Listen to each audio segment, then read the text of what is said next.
Glória a Deus, glória a Deus, glória a Deus. Irmão, irmã, bem-vindos todos vocês que estão aqui. Tem sido um tempo de muita alegria o que nós temos vivido aqui. Então, a essa igreja linda de Jesus, porque a igreja de Jesus, quando a gente dá as boas-vindas, é com o coração alegre. Eu vou citar algumas coisas boas que têm acontecido. Você que veio aqui pela primeira vez, seja bem-vindo, conte com a gente. Depois a Tá vai dar alguns avisos específicos. Mas realmente nosso coração tem estado muito alegre. A semana passada nós tivemos uma vigília que nos surpreendeu. Nós tivemos uma cruzada onde nós falamos que nós entendemos o poder dos dois, né? Que duas pessoas com o poder do Espírito Santo, eles convertem uma cidade inteira, e uma multidão, se não for o poder do Espírito Santo, não faz nada. E a gente tem vivido isso. Semana passada a gente agradeceu a Deus, apresentou a Emily como missionária, e essa semana o conselho, a liderança da igreja decidiu em apoiar financeiramente ela nessa estadia que ela vai ter, ligado a uma entidade batista. Então a gente fica muito feliz. Essa semana, ontem, o culto dos jovens aqui. Você que é mais velho, jovem há mais tempo, venha a qualquer culto dos jovens aqui, porque a gente fica surpreso o quanto eles têm sido cheios de Deus e o quanto eles têm transbordado Deus aqui. São palavras ministradas de uma forma tão poderosa, oração que edifica pessoas de todas as idades. Hoje a gente está com o Kids ali, com as crianças, né? a base das crianças ampliando, mais motivo de alegria. Semana que vem nós vamos ter batismo, vamos ter novos membros, glória a Deus. Então tem sido muito bom, a alegria tem sido muito grande. Então a gente quer compartilhar tudo isso com vocês. Então essas marcas, a base já tem deixado marcas em cada um que tem vindo, marcas na sociedade. A gente crê que ainda vai crescer, a gente louva a Deus porque Deus tem feito, mas o nosso coração sempre quer mais. A gente começou doando algumas cestas e aí foram aumentando. Hoje a gente colabora com 8 famílias com cestas básicas, mas isso tem crescido também. Então ela vem deixando marcas na sociedade, nos corações, nas almas, nos espíritos, na salvação, em missões. E isso é emocionante, essas marcas. E hoje eu quero falar com vocês quais são as marcas que nós estamos deixando nas pessoas. Quero falar com vocês sobre as marcas de um novo coração. As marcas que um novo coração tem que deixar. E esse novo coração que Deus coloca para a gente, que já era prometido em Ezequiel 36:26, no Antigo Testamento. Esse não é o texto base, vou citar para você, depois você lê na sua casa, vê na filmagem, leia de novo, medite. Mas esse texto ele vai falar assim: colocarei em vocês um novo coração, colocarei em vocês um coração de carne, vou tirar o coração de pedra, colocarei em vocês um novo espírito. Então todo aquele que aceita Jesus, todo aquele que é convertido, ele tem um novo coração, e necessariamente esse novo coração se traduz em novidade de vida. Não existe novo coração com vida antiga, as coisas velhas se passaram, tudo se fez novo. E esse novo coração, ele tem que ser sondado por Deus e por nós, porque esse novo coração é de quem ele é convertido e tem o Espírito Santo. Não adianta nós sermos convencidos do Evangelho, fazer sentido na nossa cabeça. Nós temos que ter um poder do Espírito Santo na nossa vida, e nós vamos falar sobre isso com base na palavra. Quero ler com você então Atos capítulo 3, do versículo 1 até o 10. Atos capítulo 3, do 1 ao 10. Enquanto você abre a sua Bíblia, Acho que a Marissa vai pôr aqui na frente também.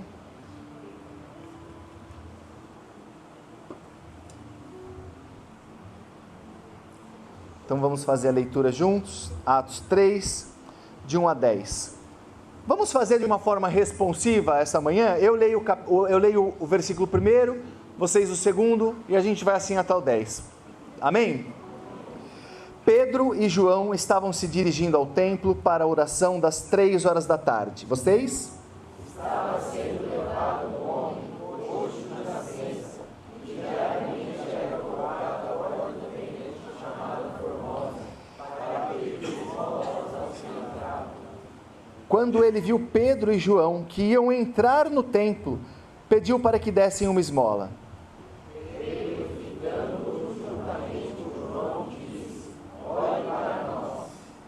Ele os olhava atentamente, esperando receber alguma coisa. Pedro, porém, disse: não possuo nem prata nem ouro, mas o que tenho, isso lhe dou. Em nome de Jesus Cristo, Nazareno, levante-se e ande. E pegando na mão direita do homem, ajudou-o a se levantar. Imediatamente os seus pés e tornozelos se firmaram. Dando um salto, ficou em pé. Começou a andar e indo do templo, pulando e louvando a Deus. Todo o povo viu o homem andando e louvando a Deus. E reconheceram que ele era o mesmo que pedia esmolas, assentado à porta formosa do templo, e ficaram muito admirados e espantados com o que tinham acontecido. Senhor, em nome de Jesus, Pai, que o Teu poder, a Tua palavra sejam ministradas nesse lugar e alcancem aquilo para que o Senhor colocou essa manhã. Essa palavra que eu entrego hoje, Pai, chegue aos corações, encontrem corações dispostos a semear. Repreendemos todo espírito de distração, Pai, que nesse tempo a gente consiga experimentar, saborear esta palavra poderosa que o Senhor tem para cada um de nós, em nome de Jesus, que seja uma manhã de palavra, mas de poder, de espírito e de milagre e de convicção, em nome de Jesus, e seu nome seja exaltado, amém, amém. Marcas de um novo coração, a gente vai começar a falar ali no versículo 1 do capítulo 3, algumas marcas necessárias que o crente tem que ter, para que a gente possa analisar o nosso coração. Do versículo 1 ao 4, essas marcas elas vão apontar algo relacional nós com nós mesmos. O que essas marcas fazem, o que eu vejo em mim, como é que essas marcas influenciam as outras pessoas, como é que eu tenho que ler o contexto do mundo. E depois do versículo 5 até o 10, vão ser marcas que elas vão agir nas outras pessoas. É o que Deus coloca na gente para que Ele transborde nas outras pessoas. Então no primeiro versículo do capítulo 3, ele diz que Pedro e João estavam indo ao templo para a oração das 3 horas da tarde. 3 aspectos importantes nesse versículo para a gente ver e analisar o nosso coração, marcas que nós devemos ter. A primeira eu não vou me ater muito, porque é algo que nós falamos muito nessa igreja. 2 pessoas juntos, andando em unidade e em comunhão, falando do Evangelho e ministrando o Evangelho. Ou seja, a unidade e a comunhão é necessária em um coração renovado, em um novo coração. Isso não quer dizer que nós vamos ter uniformidade, isso não quer dizer que nós vamos ser todo mundo igual. E é muito interessante porque Pedro, ele ministrava cura. Pedro fez esse coxo andar e João não. Então eles eram diferentes. Então aqui na igreja, na multiplicidade, na diversidade de dons que Deus distribui, você tem aquele que fala em línguas, você tem aquele que administra, você tem aquele que serve no estacionamento, você tem aquele que ensina, você tem aquele que cura, você tem aquele que profetiza, mas nós somos todos iguais, não existe maior e nem menor, só existe um cabeça que é Jesus Cristo. Em nome de Jesus, é Jesus Cristo que é o cabeça, não existe pastor, mestre, profeta, evangelista, somos todos iguais. O único incentivo é que você esteja em comunhão e que você sirva a comunidade. Vai falar que eles estavam indo ao templo. Então o primeiro item que nós falamos é um relacionamento nosso com nós mesmos. O segundo é indo ao templo, é o relacionamento com a igreja. Eles estavam indo ao templo, lugar de adoração, lugar de comunhão, lugar de presença de Deus. Então eles estavam indo ao templo. Então um crente, ele tem que ser um adorador. Um crente, ele necessita ser um adorador. Adoração na igreja, mas adoração acima de tudo e em especial todos os segundos da nossa vida. Todos os segundos da nossa vida eles têm que adorar a Deus, e todas as nossas ações têm que ser em adoração a Deus. Quando eu dirijo um carro, quando eu estou no trabalho, quando eu estou na faculdade, esse deve ser o nosso objetivo, essa deve ser a nossa intenção. E a terceira qualidade de um coração convertido que eu quero falar com você, extremamente importante, é a oração. Pedro e João estavam indo orar às 3 horas da tarde. Nós temos que ter uma disciplina de oração. Naquela época, o judeu, ele já tinha o costume de orar às 9, às 12 e às 15, pelo menos. Eles, com essa bagagem do judaísmo, faziam isso no início do cristianismo. E nós precisamos desenvolver uma rotina de oração. Coloque um alarme, ore de manhã, ore de noite, ore de tarde, pelo menos. E a oração, Mateus 6:8, fala que, e Salmo 139:4, fala que quando nós vamos orar, Deus já sabe o que nós vamos pedir. E muitas vezes, ou algumas vezes, as pessoas falam, se Ele já sabe o que eu vou pedir, por que eu tenho que orar?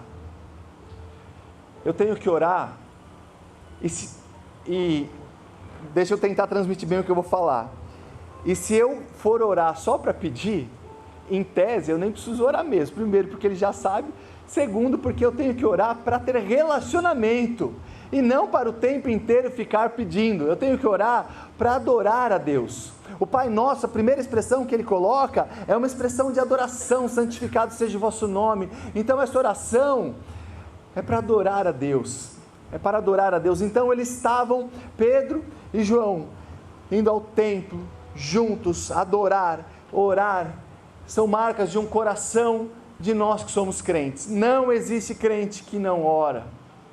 Você não fala com seu pai ou fala só para pedir, que não adora, que não tenha comunhão, que não tenha unidade. Então, quando a gente fala de um coração renovado, essas marcas são fundamentais e nós temos que ter. No versículo 2, nós vamos olhar o contraponto. O que a gente encontra fora, ou no mundo, ou daquelas pessoas que a gente, em nome de Jesus, ainda vai ver na igreja, como é o caso do coxo. Ele estava sendo levado por pessoas até a porta do templo para pedir esmolas. Então ele estava sendo levado até lá, ele não tinha disposição de ir ao templo, ele era levado ao templo, ele ficava na porta do templo, ele não entrava no templo. Tinha algumas restrições da lei para você em relação à entrada em determinadas áreas do templo, mas ele ficava ali na porta. Ele ia para o templo, não era para uma adoração, ele ia para o templo para falar de valores ou pedir esmolas. Então a gente entende aqui que essas características não podem estar na gente. Essas características podem ser de pessoas que ainda vão vir para a igreja. Ele era uma pessoa doente, ele era uma pessoa que tinha dificuldades. O texto cita a questão física, mas ele não só era uma questão física, porque socialmente ele era excluído. Espiritualmente, o texto vai mostrar que só depois ele recebeu a bênção espiritual. Então as mazelas que atingiam ele eram de ordem física, emocional, social, espiritual. E na medida que nós entramos e temos um relacionamento com Cristo, a tendência e o objetivo e o poder que a palavra nos dá é que essas doenças da alma, do espírito e até as físicas vão sendo dissipadas, curadas, ministradas. Então essa é uma diferença, é um contraponto do que a gente encontra fora da igreja. Pessoas que não têm disposição de ir, vão forçadas, ficam para fora, doentes. Mas Deus, Ele é tão maravilhoso, que Ele prepara pessoas como eu e você, para ministrar nessas pessoas. E Ele nos dá o poder suficiente para isso.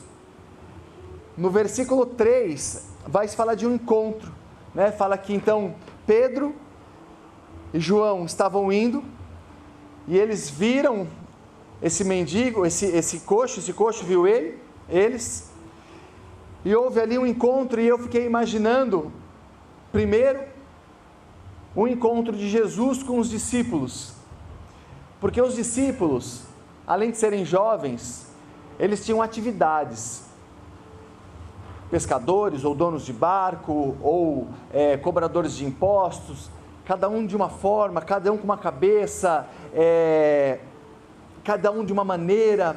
Um era publicano, o outro era contra os publicanos, mas Jesus, Ele harmoniza essas diferenças, é isso que Ele faz na igreja.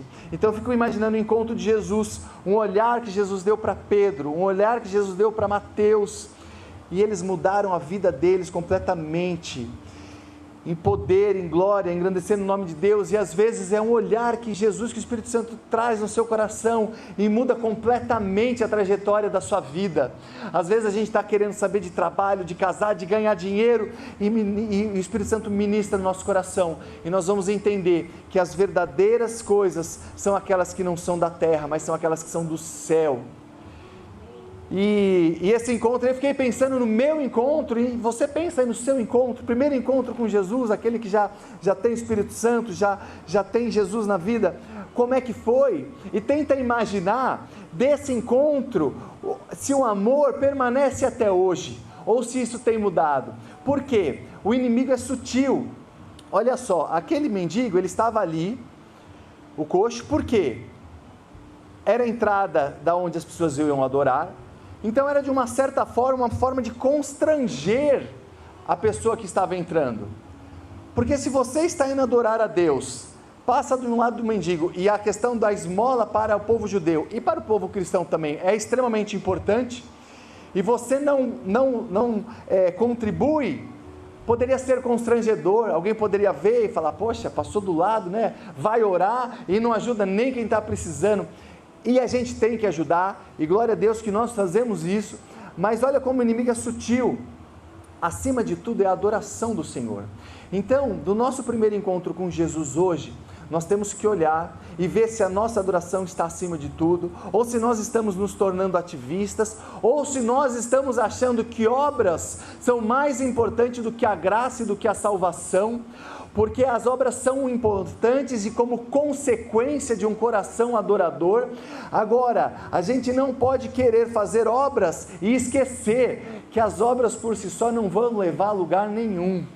Aliás, existem muitos lugares que nem crentes são, que fazem muitas obras, mas a gente precisa ter adoração. Um coração de um crente precisa ter adoração e tomar cuidado com as sutilezas do mundo, senão a gente vai cuidando de pessoas, esquecendo da gente, esquecendo de Jesus, entrando em atividades, até dentro da igreja, mas esquecendo do que realmente é o Evangelho, que é poder para todo aquele que nele crê, fora da igreja, convertendo pessoas, e dentro da igreja, discipulando pessoas. Esse é o Evangelho. O Evangelho é simples, poderoso e simples. Aí no versículo 4, ele vai mostrar que um coração renovado contém Jesus. Um coração renovado com o Espírito Santo, a vida de alguém que tem um coração renovado, um novo coração, Jesus mora e está ali nesse coração. Pedro olhou para o mendigo e falou, olhe para nós. Olha aqui, olha para mim, olha para o João, olhe para nós, olha para mim. Mateus 23:3, Jesus falando com os fariseus, ele fala assim, sabe, vocês estão ouvindo o que essas pessoas estão falando? Podem ouvir, ouçam e façam, mas não façam o que eles fazem, porque eles falam uma coisa e fazem outras. Pedro e João estão falando aqui: eu tenho Jesus, olhe para mim. O que eu falo é o que eu faço. Eu não preciso me esconder, apesar de ser uma frase certa, que a gente deve olhar para Cristo e não para o homem. Mas todo aquele homem que busca ministrar e viver o evangelho de poder, ele tem que olhar para o mendigo, para o irmão, para o doente e falar: olhe para mim. Quer andar comigo? Anda comigo. Quer ir lá na minha casa? Pergunta de mim para minha esposa. Essa é uma das maiores adorações. Então, olhe para mim. Versículo 5, ele vai falar o seguinte: ele os olhava atentamente, esperando receber alguma coisa. Então vamos lá, até agora a gente olhou as características, as marcas de um coração com a gente mesmo. E agora a gente vai olhar em relação aos outros, ao próximo, ao poder do Espírito Santo na nossa vida. Esse mendigo, esse coxo mendigo, ele olhava para Pedro e João esperando receber alguma coisa. E muitas vezes, quando nós somos crentes, realmente praticantes, as pessoas olham para nós esperando receber alguma coisa. Mas igreja linda, abençoada de Jesus, nós não podemos dar nada, nada, se não for o poder do Espírito Santo, nós não conseguimos dar nada. Nunca vai ser sobre nós. Nós podemos receber o presente, o dom de Deus de ministrar, de tocar, de orar, mas é sempre o poder de Deus que vai fazer alguma coisa. É sempre o poder de Deus que vai mudar as nossas palavras, o nosso louvor, a nossa adoração. Se não for com o Espírito Santo, e o coração carnal só muda com o Espírito Santo, vão ser vazias. Podem até ser eloquentes, podem até convencer, podem até arrepiar, mas não vão mudar, não vão trazer mudança, não vão gerar filhos. E nós estamos aqui, igreja abençoada, para gerar filhos na fé, para ser uma igreja abençoada, linda também em números, glória a Deus, se for a vontade de Deus, mas acima de tudo, para ser uma igreja cheia. Ontem aqui, como é aqui nas vigílias, como é aqui aos domingos, às quartas, nós vemos tantas pessoas cheias. E ontem nós pegamos a maior parte dos jovens e falamos: olha, que vocês sejam enviados, porque o poder que Deus tem dado é muito grande, que Ele abra as portas, que daqui saiam missionários, que saiam pregadores, que a igreja cresça, que se for possível a gente crescer juntos, amém, mas que quando Deus preparar algum lugar para você ir, que você vá dando esse testemunho glorioso que você tem dado. E é só o poder do Espírito Santo que faz isso. Nunca vamos ser nós, nunca. No versículo 6, então nós vamos ver um exemplo do sobrenatural que a Bíblia coloca, de uma forma e um tipo para a gente entender e poder o que a gente pode viver. E eu vou citar aqui um versículo, e depois eu vou falar para você na sua casa abrir esse versículo, ler esse versículo. Primeira carta de Paulo aos Tessalonicenses, capítulo 1, versículo 5, ele fala assim: o Evangelho, ele não é somente de palavras, ou seja, a palavra é alimento, ela é fundamental, mas ele continua, mas o Evangelho, ele é de poder, ele é o Espírito Santo e plena convicção. E em nome de Jesus, hoje, essa manhã, esse Evangelho de palavra, mas de poder, de Espírito Santo e de plena convicção, que vai, em nome de Jesus, converter corações, reconciliar com Deus, ministrar cura, prover milagres, trazer empregos, promoções, restituição de família, restituição de relacionamentos entre pai e filhos. É este Evangelho, um Evangelho de palavra e de poder e de Espírito Santo. Primeira carta de Paulo aos Tessalonicenses, capítulo 1, versículo 5, reflete depois. A palavra, ela é o fundamental, mas nós temos à disposição tudo isso para aproveitar e receber nas nossas vidas. Então, esta manhã, vamos ter então, o que fala no versículo 6? Pedro olha para ele e fala assim: não tenho prata nem ouro, mas o que eu tenho eu te dou, levanta e anda. Meu irmão, cara, essa manhã você pode ouvir um levanta e anda no que você tem pedido há tanto tempo. E eu creio nisso, o Espírito Santo toca no meu coração de uma forma tão forte. A gente ora por milagres, e a gente ora porque Deus manda, e a gente crê que hoje vai ser dia de milagres, porque o Espírito Santo está aqui, e a palavra é a mesma, e o poder dele é o mesmo. Então, levanta e anda. Olha só, Pedro falando isso, além do ide, que eles estavam fora, eles estavam indo para a igreja, mas ministrando ali, onde eles estavam passando, como deve ser a nossa vida, além da compaixão, em parar, em conversar, em dar uma palavra, não foi nem dinheiro, nem nada, foi uma palavra sua, pode mudar a vida de alguém. Uma palavra para uma pessoa no mercado, pode fazer com que uma pessoa se reconcilie com Jesus. A gente só tem que estar atento e baixar um pouco o barulho do mundo, porque nós temos muito do mundo e pouco do Espírito, mas essa compaixão, Hernandes Dias Lopes diz que poder sem compaixão é autopromoção. Então, meu irmão, tenha compaixão, ore por compaixão. Fala, Senhor, eu quero me alegrar como a gente se alegra aqui, falamos no começo, mas eu quero chorar, eu quero ter compaixão e eu quero orar como se fosse meu. Eu peço isso para Deus, meu irmão, eu oro por todos os pedidos que chegam, e acho que quase todas as vezes eu falo, Senhor, eu não estou orando como se fosse para o meu filho, como se fosse para mim. Não é certo isso. A gente tem que amar as pessoas com intensidade, cara, que Deus coloque isso no nosso coração. Cara, isso é Bíblia. Ah, mas é tão longe, é longe porque a gente está longe do Evangelho, é longe porque a gente vive um Evangelho diluído, água com açúcar, americanizado, do sonho da prosperidade. O Evangelho não tem nada a ver com isso, nem prata nem ouro, mas o que eu tenho eu te dou. O Espírito Santo aqui está falando essa manhã, você pode não ter dinheiro, você não pode ter nada, mas você pode me ter, você me tendo, você tem todas as outras coisas, e Ele quer fazer isso na nossa vida. Então, além do ide, além da compaixão, além da fé, da ousadia, vou chamar de humildade, porque é o que o Evangelho fala, orar em nome de Jesus, em nome de Jesus. E a palavra ali, ele fala, não tenho prata nem ouro. O Evangelho não tem nada a ver com dinheiro. E tem uma história lendária, curta e espetacular, retratada nas literaturas, como aconteceu há centenas de anos. A gente vai pelo que a literatura coloca, então não estivemos lá, não dá para afirmar,